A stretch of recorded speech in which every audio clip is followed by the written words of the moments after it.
السلام عليكم ومرحبا بكم في فيديو جديد. وصفة اليوم غادي تكون عبارة عن وصفة أمازيغية عريقة وأصيلة كنديروها في صباح العيد، اللي هي هربل بالقمح الكامل.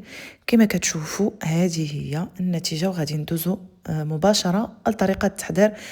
كيجي في المذاق رائع، نتمنى تجربوه. هذا هو هربل، هكا كيكون يعني حبة ديال القمح كاملة. كتمشي عند مول الحانوت كتقول له عطيني هربل. هذا عندنا كيلو ديال هربل. غادي نغسلوه مزيان حتى كيمشي منه النشا وكتولي الحبه نقيه والماء كيبقى صافي، يعني غادي نغسلوه جيدا.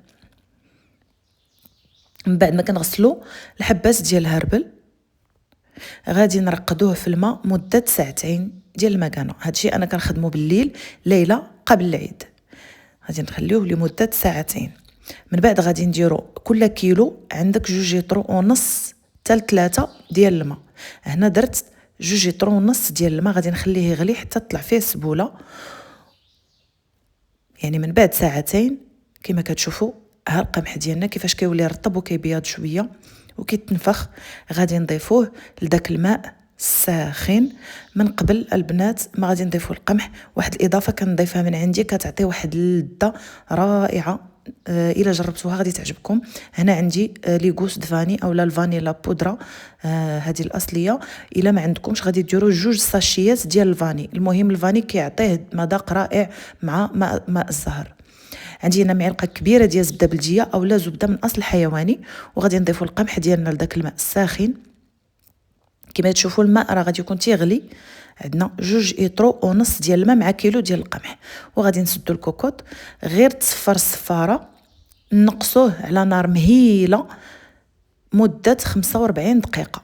يعني هذه هي ليطاب الثانيه. من بعد ساعتين ديال الطرقات 45 دقيقه ديال الطياب غادي نحسبوها من بعد ما تدور الصفاره على نار مهيله، يعني نار هادئه. من بعد ما كدوز 45 دقيقه كما كتشوفوا هنا كملات 45 دقيقه. غادي نخلي الكوكوط بالصفاره ديالها وغادي نطفي النار، وغادي نكلكمها في واحد المانطا اولا كشميره، يعني مانطا اولا كشميره اولا فوطه غليظه بالصفاره ديالها. غنحاول نحيد فقط شويه البخار من الصفاره، غير شويه، ونغطيها مزيان. نكلكمها في ديك المانطا الصغيره كما كتشوفوا، وغادي نخليها ليله كامله، يعني حتى صباح العيد فاش كتفيقي بكري. يعني في صباح العيد فاش كتفيقي بكري عاد كتكملي ليه، يعني الطياب يعني صافي كتلقايه اصلا طايب ومفرك حبه حبه.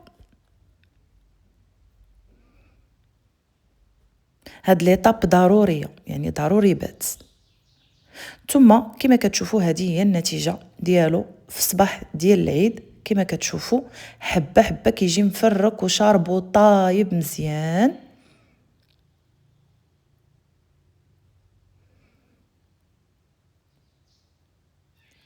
هربل امازيغي من ألد الوصفات. كما كتشوفوا هانتوما شفتوا الحبه كي دايره كتكون طايبه، يعني فقط غنعلكوها بالحليب. شفتوا كيفاش طاب؟ يعني 2.5 لتر ديال الماء، يعني طاب 45 دقيقه وخليناه ليله. عندي اطرو ديال الحليب، اما حليب الماعز اولا حليب سون لاكتوز، داك الموف ديال الجوده هو اللي كندير اغلبيه. ما فيها باس، مره كنديروا هاد الوصفات. واخا ندخلوا عليهم يعني بحال هكا حليب بوريسيما، راه ما كنديروهمش دائما. هاد بوريسيما مع الفاني كيعطيه مذاق زوين. هنا كتضيفوا حتى مزهر، انا تقاد ليا مزهر، حتى مزهر كيجي زوين. اللي ما عندوش مزهر يدير ساشي ديال زهره البرتقال. وغادي نضيف الملح الكافي، حيت انا الملحه ما كنضيفهاش مع هربل من الاول باش كيطيب على خاطرو، كيطيب مزيان. الملحه شويه ما كتخليهش يطيب مزيان، يعني كنت حتى كنضيفها في الحليب. وغنضيف 2 معالق كبار ديال العسل، 2 معالق كبار ديال العسل الطبيعي، وملعقه كبيره ديال الزبده من اصل حيواني اولا زبده بلديه. صافي وكنشد الخليط، كنخوي على الكوكوط اللي فيها داك القمح اللي بيتناه كما كتشوفوا على نار مرتفعه شويه متوسطه. وكنبقى كنعلك في هذاك الخليط، كنخلط فيه، ما نزقاوش من التحريك لانه كيبدا كيلصق في الاسفل. راه ميم با ربع ساعه كيشرب ولا ما كاملاش.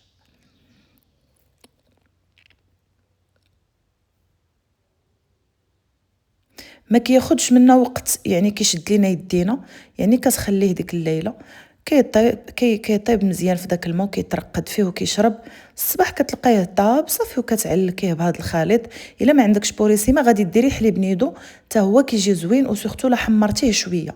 ها نتوما البنات شوفوا كيفاش جا معلك، رائع رائع البنات. هاد هربل نتمنى تجربوه بهذه الطريقه. غادي تعتمدوه، يعني بلا العيد غادي تعتمدوه. يعني حنا في النواحي ديال ازيلال كنديروه بزاف في الاعياد في المناسبات، وتنقولوا ليه اب الرواي بالامازيغيه. هذه هي الوصفه ديالنا ديال اليوم، نتمنى تعجبكم وتنال اعجابكم. بارطاجيتها معكم حيت كتجي زوينه بزاف، وقلت علاش لا ما تجربوش حتى نتوما هربل. حنا ناس ديال مراكش عاوتاني كنطيبوه بزاف. انا الاصل ديالي من نواحي ديال ازلال، ولكن يعني زياده وخلق في مراكش يعني كنديروه بزاف. حتى الناس ديال مراكش لقيناهم يعني لقاتهم ماما كيديروه بزاف، يعني من التقاليد ديالهم. الامازيغ راه كلهم كيديروا اب الرواي، وفي مراكش كنقولوا له هربل. نتمنى تجربوا الوصفه وتخليوا لي في التعليق كيف جاتكم. شكرا بزاف، الى وصفه اخرى ان شاء الله.